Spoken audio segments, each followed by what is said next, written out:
everybody, today I'm going to be doing a miniature bookshelf tour on the bookshelf that I have at my dad's apartment. Because some of these books I've recently acquired since I've been here in Illinois, and the other books, the majority of them, are books that I just left at the old house and brought to this new place that we have now. And they needed a home, so the home is on my new little mini bookshelf. And if you're wondering what that crunching noise is, it's my dog chewing on a very annoying water bottle. I love you. Okay, so this bookshelf is organized by genre, kind of. I mean, all of the books in each little section have a theme going for them, so I'll talk about the theme once I get to each of the quadrants. Ow! That was not the water bottle, that was my leg.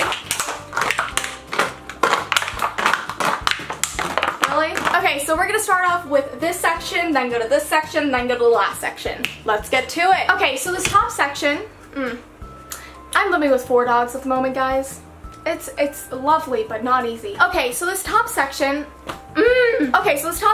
is adult books that focus around romance or historical fiction. Okay, so the first book that we have on this shelf is The White Princess by Philippa Gregory, The Lady of the Rivers by Philippa Gregory, The Other Boleyn Girl by Philippa Gregory. Then we have The House at Tyneford by Natasha Solomons.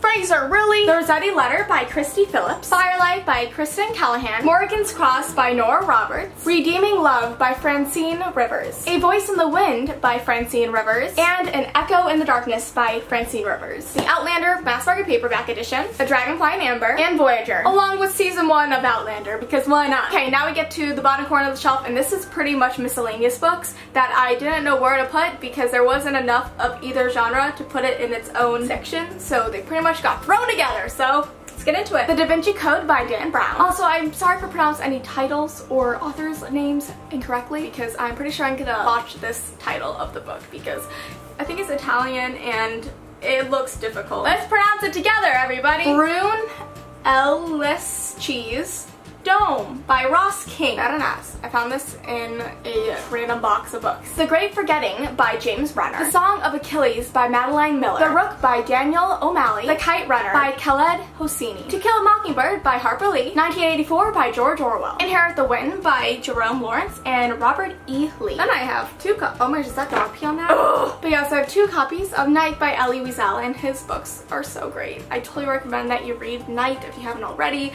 I can talk about it for like a full day without stop just because of how phenomenal the book is. Okay, now for this column, and I'm gonna count Zenith, the Andromeda Saga by myself and Lindsay Cummings in this column since the book is usually placed on top of the bookshelf for display purposes, but right now I'm just gonna make it a part of that, so yes, Zenith. Okay, so I have The Sandcastle Empire by Kayla Olson, A Court of Wings and Ruin by Sarah J. Maas, and Lord of Shadows by Cassandra Clare. Okay, so this section is all young adult books. Different genres, but they all fall under the young adult category. Kill All Happies by Rachel Kahn, Shadowrun by Adrian Strickland, and Michael Miller. Hi Fraser, hello there my love. Disruptor by Arwen Ellis Dayton. The Freemason's Daughter by Shelley Sakier. I heard bagpipes and it was just my phone going off. Trials of Apollo, The Dark Prophecy by Rick Riordan. The Thief by Megan Whelan Turner. 5 Days by Jeff Setner. The Girl from Everywhere by Heidi Heelig. The Whole Thing Together by Anne Brashares. Missing by Kelly Armstrong. The End of Our Story by Meg Haston. And lastly, Ramona Blue by Julie Murphy. Okay, so this bottom shelf here is pretty much the most straightforward section, and that is ARC's Advanced Reader Copies. First, I have Hunting Prince Dracula by Carrie Maniscalco, and oh my gosh, I'm reading this book right now and it's so good. The Awkward Path to Getting Lucky by Summer Heacock. The Cruel Prince by Holly Black. The Dreadful Tale of Prosper Redding by Alexandra Bracken. All the Crooked Saints by Maggie Stiefvater. Rosy Colored Glasses by Brianna Wolfson. Something Like Happy by Eva Woods. So Harry Potter series is on the top of the shelf along with my Gryffindor scarf. Now we get to the middle shelf. Oh my Fraser, why are you barking? Okay, so now this middle shelf is dedicated to Scotland books and books about folklore and mythology. Talk we shit and get on with it. Doesn't even have an author, I don't think so. Kings and Queens of Scotland by Geddes and Grosset. The Lore of Scotland by Westwood and Kingshill. Scottish Myths and Legends. Early Irish Myths and Sagas. And lastly on the shelf, I just have The Secrets of Scotland. And it's just a book of beautiful, picturesque places in Scotland, including just landscapes, castles, and everything in between. And lastly, we have the final corner of this bookshelf. And they're pretty much just random books. Some of them are really beautiful and have nice covers. Some of them are older, and then some of them are just books that I've had since childhood and put on the bookshelf. So this first one is actually my dad's book, and I just thought it looked cool. It was from when he was studying at college way back in the ancient days of our civilization. Principles of Electricity and Magnetism. Sounds so thrilling.